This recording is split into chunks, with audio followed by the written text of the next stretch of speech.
যেহেতু সন্তানদের সবচেয়ে বড় মুআল্লিম শিক্ষক হচ্ছে মা বাবা, এই জন্য পৃথিবীর অসংখ্য সন্তানদেরকে বাবা মা জাহান্নামী বানিয়ে দেয়, ইহুদি বানায়, খ্রিস্টান বানায়। আল্লাহ নবী বলেন, এই দুনিয়াতে কোনো শিশু সন্তানের জন্ম ইহুদি খ্রিস্টান মুশরিক হয়ে হয় না। প্রতিটা নবজাতকের জন্ম হয় তাওহীদের উপর ভিত্তি করে, একাত্মবাদের বিশ্বাসের উপর ভিত্তি নিয়েই দুনিয়াতে সন্তান আসে।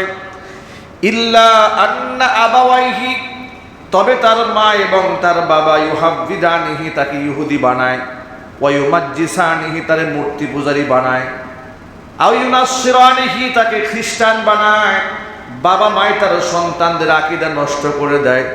আল্লাহর হাবিব সাল্লাল্লাহু আলাইহি সাল্লাম বলেছেন, কোন সন্তান দুনিয়াতে জাহান্নামী হয়ে, মুশরিক হয়ে, ইহুদি আর খ্রিস্টান হয়ে জমিনে ভূমিষ্ঠিত হয় না।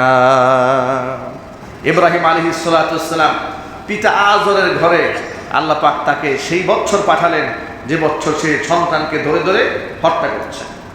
আমি এই আয়াতগুলো শুনিয়েছি আপনাদেরকে ছোট্ট করে, শুধু এই কথা বোঝাবার জন্য, সৃষ্টিগত ভাবেও যদি কারো কাছে নবী রাসূল নাও আসেন, স্রষ্টাকে চিনার জন্য তার বিবেকই যথেষ্ট। কথা বলেন ঠিক কিনা? স্রষ্টা যে একজন আছে এটা বোঝার জন্য কি যথেষ্ট? বিবেক যথেষ্ট। যে বিবেক দিয়ে তারা চিন্তা ভাবনা করে ইব্রাহিম আলাইহিস সালাম রবকে খুঁজে বের করতে সক্ষম হয়েছে। বিবেক দিয়া চিন্তা করলেই তো বোঝা যায়, মাটির তৈরি কিংবা পাথরের তৈরি আমি একটা মূর্তি বানালাম আর তার কাছেই সাহায্য চাইলাম, এটা আমার কোন বিবেক, এটা কোন সায়েন্স, এটা কোন দর্শন? ঠিক কিনা বলেন? আমি পাথরের উপর দৌড় ঢালছি কোন বিবেকে? আমি গরুর সামনে শ্রদ্ধা দিচ্ছি কোন দর্শনে? এটা কোন সায়েন্স, এটা কোন বিবেক? সব হচ্ছে বিবেক ভ্রষ্ট। কথা বলতে হবে ঠিক কিনা? ইব্রাহিম আলাইহিস সালাম বললেন, আমার রব যদি আমাকে হেদায়েতের উপর না রাখেন তাহলে আমি একেবারে বিভ্রান্ত মানুষের দলভুক্ত হয়ে যাব। আল্লাহ পাক তাকে হেদায়েতের দিশা দান করেছেন। চিৎকার দিয়ে এখন আল্লাহু আকবার। আলহামদুলিল্লাহ, আলহামদুলিল্লাহ নাহমাদুহু ওয়া নাস্তাঈনুহু ওয়া নাস্তাগফিরুহু ونعوذ بالله من شرور أنفسنا ومن سيئات أعمالنا، من يهده الله فلا مضل له ومن يضلله فلا هادي له، ونشهد أن لا إله إلا الله وحده لا شريك له، ونشهد أن سيدنا ونبينا وحبيبنا وشفيعنا ومولانا محمدا عبده ورسوله، الذي أرسله بالحق بشيرا ونذيرا وداعيا إلى الله بإذنه وسراجا منيرا. أما بعد، فأعوذ بالله من الشيطان الرجيم. بسم الله الرحمن الرحيم. إن الله وملائكته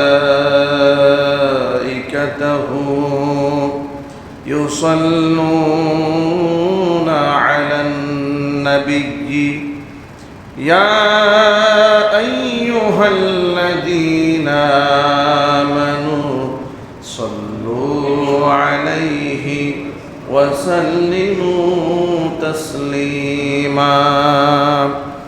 اللهم صل على محمد وعلى آل محمد كما صليت على إبراهيم وعلى إنك حميد مجيد اللهم بارك على محمد وعلى آل محمد كما باركت على إبراهيم وعلى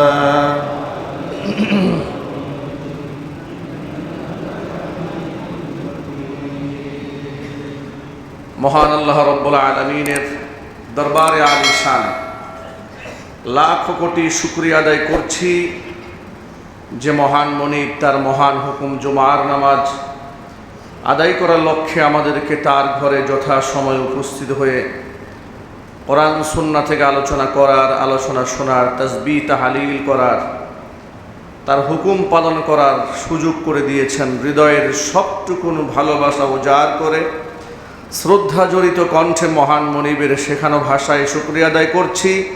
জবান ছেড়ে দিয়ে সকলে একযোগে বলছি আলহামদুলিল্লাহ। রব্বানা লাকাল হামদ হামদান কাসীরা তাইয়িবান মুবারাকান ফীহি রব্বানা লাকাল হামদু কামা ইয়ানবাগী লিজালালি ওয়াজহিকা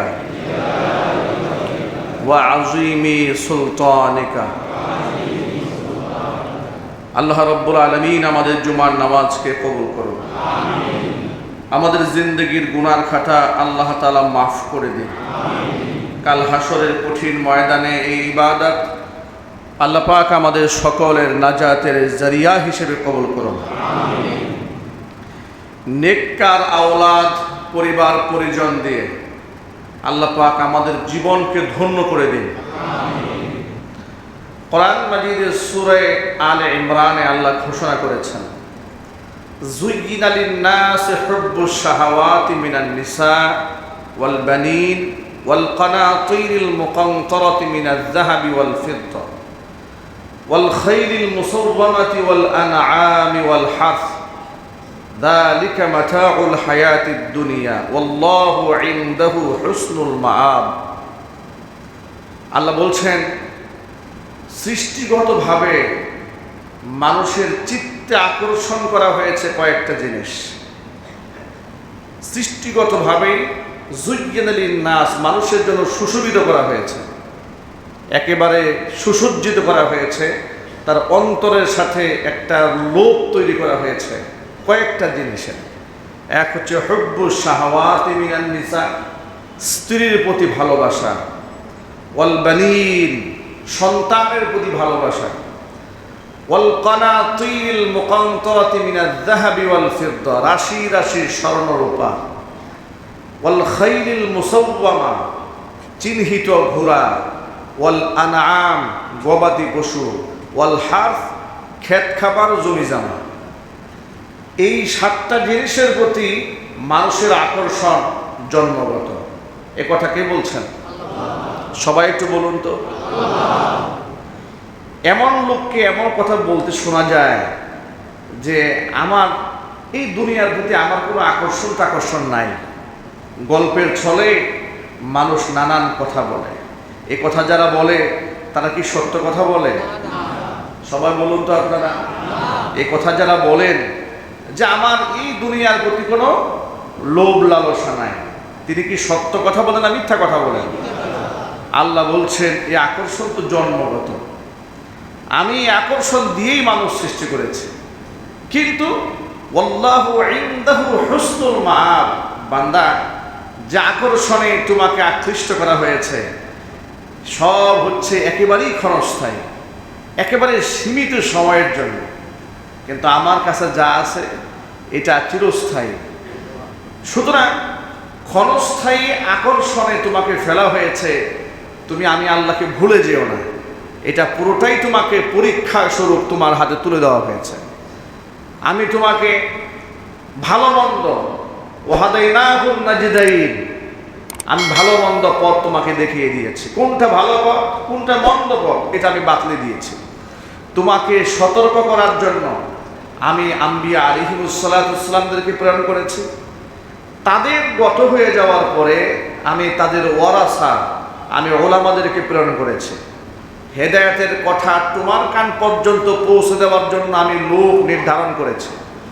এমনকি হাত্তাকে তোমার কাছে কোনো নবী রসুল যদি নাও আসে, কোনো পয়গাম্বর আসে নাই, রসুল আসে নাই, এমনকি তোমার কাছে কোনো আলেমও আসে নাই, তোমার বিবেক বোধকে আমি এমনভাবে তৈরি করতে সক্ষম হয়েছি, হয়তো তুমি আমার আহকামাত বিধিবিধান তুমি নাও জানতে পারো, কিন্তু আমি স্রষ্টার পরিচয় জানার জন্য তোমার যে যতটুকু আকাল বিবেক বুদ্ধি দান করেছি, এতটুকু বিবেক দিয়ে তুমি আমি স্রষ্টাকে একেবারেই নির্দ্বিধায় খুঁজে পেতে পারবে। চিল্লা এখন সুবহানাল্লাহ। এর বড় প্রমাণ হচ্ছে ইব্রাহিম আলাইহিস সালাম। তিনি মূর্তি পূজারীর ঘরে জন্ম নিলেন। জন্ম নেওয়ার পরে স্বভাবতই শিশু বাচ্চারা বড়দেরকে ফলো করে, বাচ্চাদেরকে নিষেধ করলেও শুনে না, বললেও কাজ করে না। বাচ্চারা কাদেরকে ফলো করে? বড়দেরকে ফলো করে। যার দরুন বাবা মা যদি খুব বেশি মোবাইলে আসক্ত হয়, বাচ্চারা আসক্ত হয়, টেলিভিশনে আসক্ত হলে বাচ্চারা আসক্ত হয়ে পড়ে। বাবা মা যদি উচ্ছৃঙ্খল জীবনযাপন করে, সন্তানদের উপরে তার একটা বাজে প্রভাব পড়ে। বাবা মা নামাজি হলে সাধারণত সন্তানরা বাবা মাকে দেখে দেখে নামাজ পড়তে শেখে। এ কথা কি বাস্তব না অবাস্তব? সত্য না অসত্য? এ কথা চূড়ান্ত সত্য। যেহেতু সন্তানদের সবচেয়ে বড় মুআল্লিম, শিক্ষক হচ্ছে মা বাবা, এই জন্য পৃথিবীর অসংখ্য সন্তানদেরকে বাবা মা জাহান্নামী বানিয়ে দেয়, ইহুদি বানায়, খ্রিস্টান বানায়। আল্লাহর হাবিব রাহমাতুল লিল আলামিন বলেছেন, কুল্লু মাউলুদিন ইউলাদু আলা ফিতরাতিল ইসলাম ইল্লা আন্না আবাওয়াইহি ইউহাফিদানিহি ওয়া ইউমাজ্জিসানিহি ওয়া ইউনাসসিরানিহি আও কামা ক্বালা আলাইহিস সালাতু ওয়াস সালাম। আল্লাহ নবী বলেন, এই দুনিয়াতে কোনো শিশু সন্তানের জন্ম ইহুদি খ্রিস্টান মুশরিক হয়ে হয় না। প্রতিটা নবজাতকের জন্ম হয় তাওহীদের উপর ভিত্তি করে, একাত্মবাদের বিশ্বাসের উপর ভিত্তি নিয়েই দুনিয়াতে সন্তান আসে। ইল্লা আন্না আবাওয়াইহি, তবে তার মা এবং তার বাবা ইউহাফিদানিহি, তাকে ইহুদি বানায়, ওয়া ইউমাজ্জিসানিহি, তারে মূর্তি পূজারী বানায়, আও ইউনাসসিরানিহি, তাকে খ্রিস্টান বানায়। বাবা মাই তার সন্তানদের আকীদা নষ্ট করে দেয়। আল্লাহর হাবিব সাল্লাল্লাহু আলাইহি সাল্লাম বলেছেন, কোনো সন্তান দুনিয়াতে জাহান্নামী হয়ে, মুশরিক হয়ে, ইহুদি আর খ্রিস্টান হয়ে জমিনে ভূমিষ্ঠিত হয় না।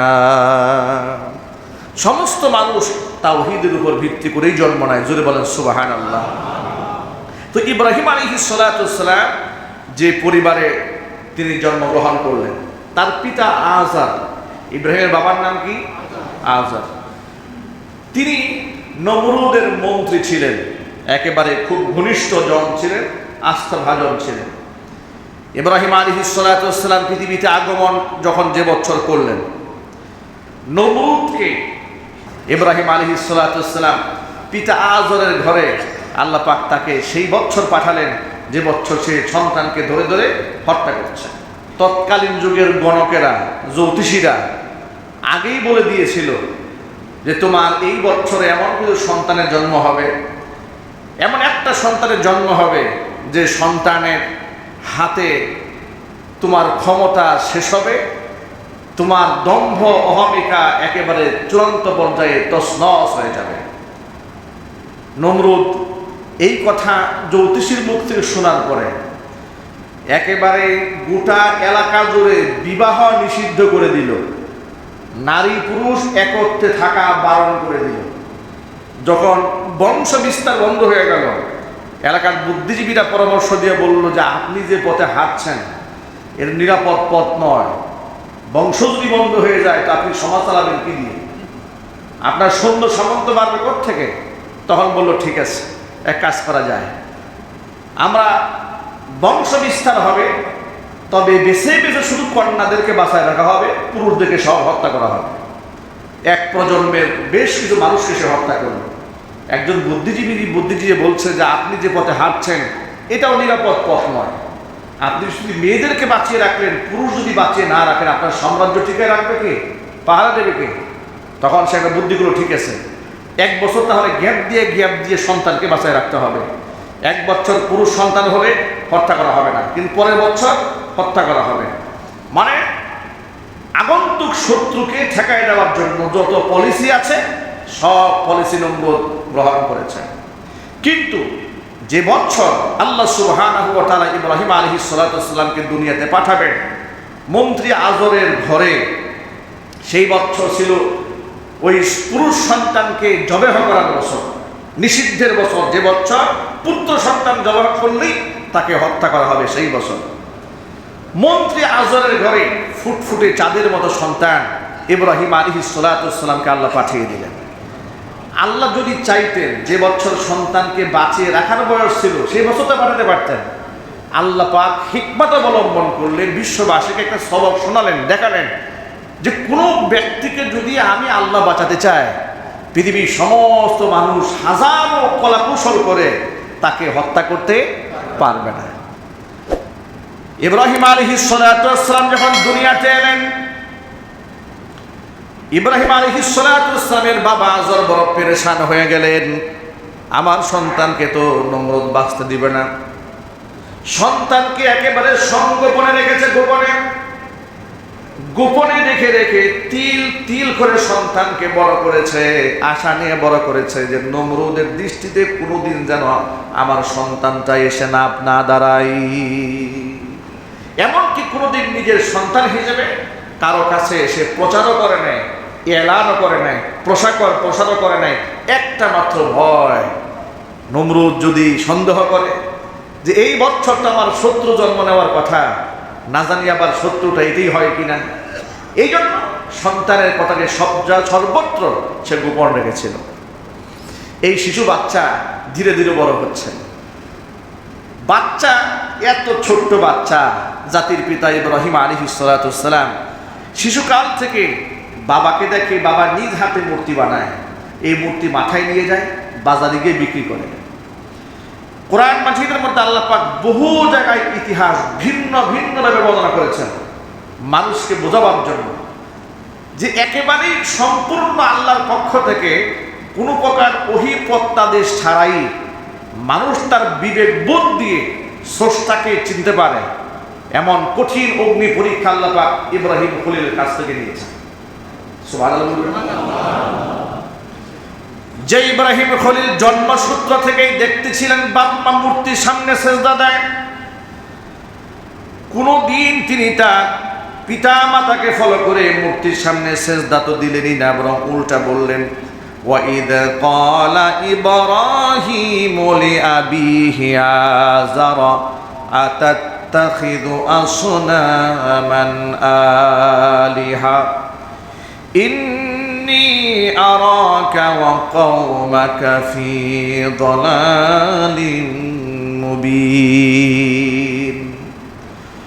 পিতা এবং এলাকার মানুষদেরকে তিনি বললেন, ইদ ক্বালা ইব্রাহিমু লিআবিহি আযার, যখন ইব্রাহিম তার পিতা আযরকে বলল, আতাত্তাখিযু আসনামান আলিহা, তোমরা মূর্তিগুলাকে প্রভু হিসেবে গ্রহণ করো। ইন্নী আরাকা, নিশ্চয় আমি তোমাকে ওয়া কওমাকা এবং তোমার সম্প্রদায়ের লোকদেরকে ফি দালালিন মুবিন, সুস্পষ্ট গুমরাহির মধ্যে নিমজ্জিত হয়ে দেখতে পাচ্ছি। সুবহানাল্লাহ বলেন। আল্লাহ সুবহানাহু ওয়া তাআলা ইব্রাহিম খলিলের মনের মধ্যে শিশুকাল থেকে বুতপরস্তি, মূর্তি পূজার প্রতি বিদ্বেষ তাকে আল্লাহ পাক দান করেছেন।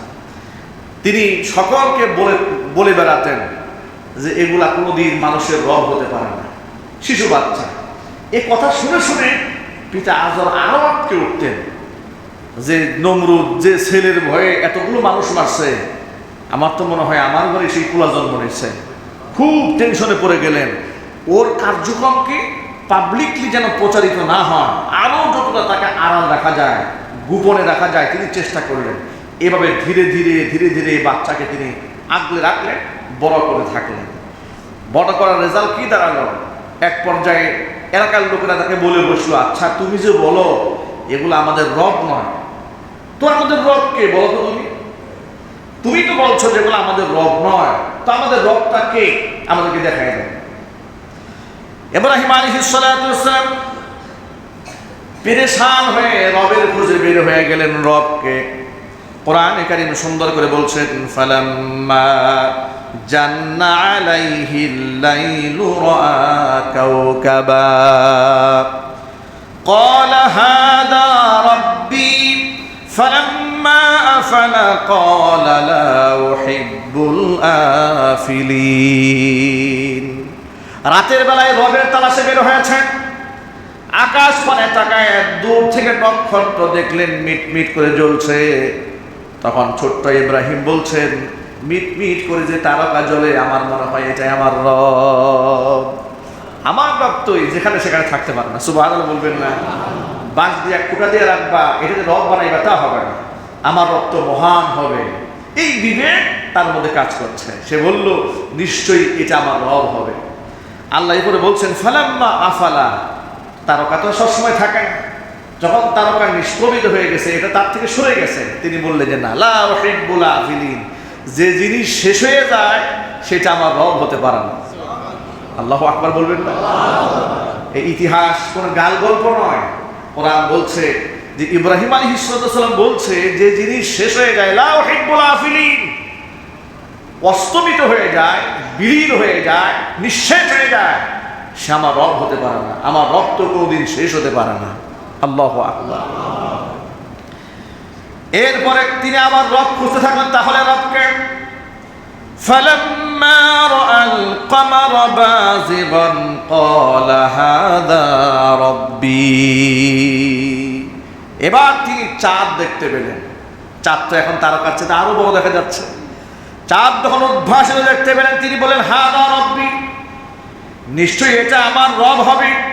ফালাম্মা আফালা, যখন চাঁদ শেষ হয়ে গেল, তিনি বললেন, ক্বালা লা ইল্লাম ইয়াহদিনি রাব্বি লাআকুনান্না মিনাল কওমিদ দাল্লিন। এটা আমার রব না, কারণ চাঁদ বিলীন হয়েছে, আমার রব বিলীন হতে পারে না। আমার রব যদি নিজ থেকে আমাকে হেদায়েতের উপর না চলেন, লাআকুনান্না মিনাল কওমিদ দাল্লিন, তাহলে আমি পথ হারা দলভুক্ত হয়ে যাব, ব্যক্তিদের অন্তর্ভুক্ত হয়ে যাব। এরপরে তিনি অস্বীকার করলেন তারকাকে, অস্বীকার করলেন তিনি এবার চাঁদকে। তৃতীয় মর্তবায়, ফালাম্মা রাআশ শামসা বাযিগাতান ক্বালা হাযা রাব্বি হাযা আকবার। সূর্য যখন দেখতে পেলেন উদ্ভাসিত, তিনি বললেন, এটাই তো সবচেয়ে বড়, এটা আলো বেশি, নিশ্চয়ই এটা আমার রব হবে, হাদা আকবার, এটা অনেক বড়। ফালাম্মা আফালা, সূর্য যখন অস্তমিত হয়ে গেল, ক্বালা ইয়া কওমি ইন্নী বারীউম মিম্মা তুশরিকুন। শোনো, তোমাদেরকে বলি, এটাও আমার রব নয়। এর মানে তোমরা যত কিছুর সাথে আমার রবের সাথে শরীক স্থাপন করো, তোমাদের সমস্ত শিরকি কর্মকাণ্ড থেকে আমি নিজেকে মুক্ত ঘোষণা করলাম। আল্লাহু আকবার বলেন। এখন প্রশ্ন হলো, তাহলে রব কই? তুমি যখন চন্দ্রকে মানলে না, রব মানলে না। এই পৃথিবীতে সূর্য পূজারী আছে না নাই? অগ্নি পূজারী আছে না নাই? তারকা পূজারী আছে না নাই? গাছ পূজারী, মাছ পূজারী, হাতটাকে বর্তমান জামানায় মুসলমানের সন্তানরা করে খাট পূজা। নাউজুবিল্লাহ বলবেন না? চিল্লায় কর নাউজুবিল্লাহ। দুদিন আগে সোশ্যাল মিডিয়াতে দেখলাম এক ভণ্ডের দরবার থেকে এক বক্তা বের হয়ে গান গাচ্ছে যে আমি কাবা ঘরের খাদেম হতে চাই না, আমি আমার পীর সাহেবের জুতা বহন করতে চাই, আমি আল্লাহ প্রেমিক হয়ে অলি হয়ে মরতে চাই না, আমি আমার পীর প্রেমিক হয়ে কাফের হয়ে মরতে চাই। মানে পীরের কি দরদ, পীরের কি মোহাব্বত, এটার কি গভীরতা, এটা বোঝাবার জন্য তিনি এই ধরনের বক্তব্য দিয়ে যাচ্ছেন। চিৎকার দেখো নাউজুবিল্লাহ। আরেকটা ভিডিও দেখলাম, মাজারে বেশ কিছু পাথর আছে, পাথরের মধ্যে নারীরা পুরুষেরা দুধ ঢালতেছে পাথরের উপরে। এটা ওই যে হিন্দু ধর্মাবলম্বী যে শিব পূজা করে, শিবলিঙ্গের উপর দুধ ঢালে, সেম কাজটা মাজারে গিয়ে পাথরের উপর দুধ ঢালছে। আমি আবার ভালো করে নিশ্চিত হওয়ার জন্য যে কাজটা কি মুসলিমরা করছে কিনা নিজে দেখলাম যে মুর্শিদ বাবার শানে এটা হচ্ছে মান্নতের টাকার দান বাক্স এটা। তখন এটা দেখে নিশ্চিত হলাম যে এই কাজটা তথাকথিত মুসলমানরা করছে।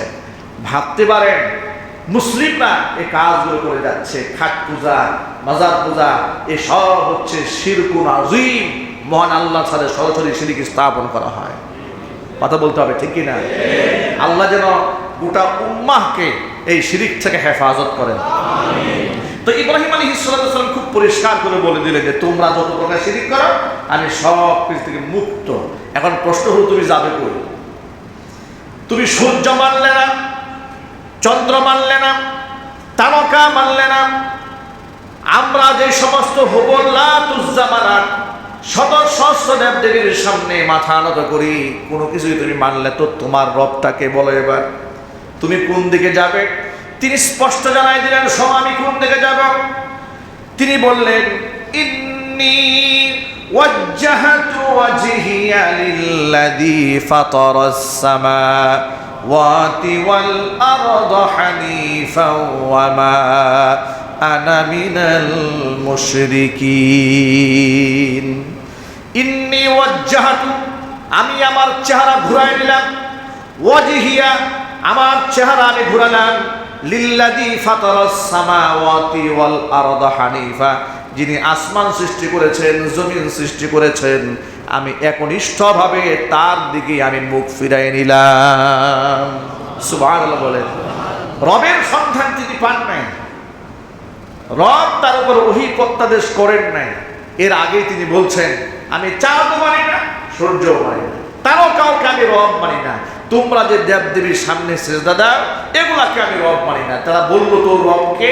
তিনি বললেন যিনি আসমান বানিয়েছেন, জমিন সৃষ্টি করেছেন, তিনি আমার রব, তিনি যেদিকে আছেন আমি সেদিকেই মুখ ঘুরাই নিছি।